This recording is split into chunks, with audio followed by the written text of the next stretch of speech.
Headlines brought to you by Chitale बंधू.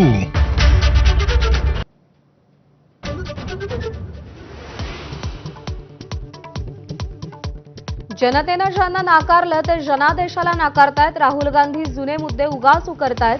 देवेंद्र फडणवीसांचं राहुल गांधींना लेखातूनच प्रत्युत्तर.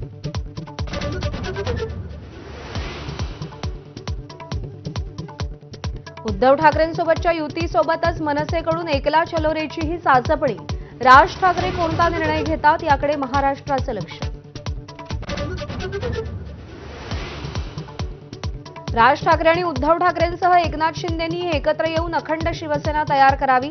शिवसेनेचे ज्येष्ठ नेते गजानन कीर्तीकरांचं आवाहन.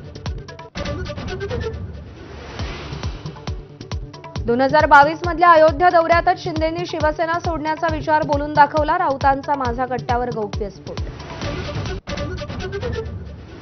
मुंबईतल्या शिवसेनेच्या निरीक्षकांची आज मातोश्रीवर बैठक. पालिका निवडणुकांच्या पार्श्वभूमीवर मुंबई निरीक्षकांची नेमणूक. सेना मनसे युती संदर्भातही चर्चेची शक्यता.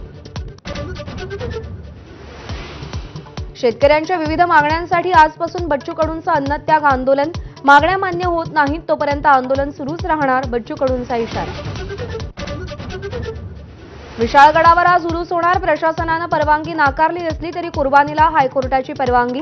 हिंदुत्ववादी संघटना आक्रमक. एसआरपीएफच्या तुकड्या तैनात. मुंबई ते पुणे दरम्यानचा प्रवास आणखी वेगवान होणार. द्रुतगती महामार्ग 10 पदरी करण्याचा निर्णय. 14,000 कोटी रुपये खर्च अपेक्षित.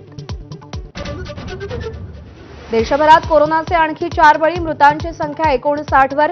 5,755 रुग्णांवर सध्या उपचार होत आहेत. अमेरिकेच्या कोको गॉफनं जिंकलं फ्रेंच ग्रँड स्लॅमचं महिला एकेरीचं विजेतेपद. 2 तास 38 मिनिटांच्या सामन्यात 3 सेटमध्ये सामना जिंकला.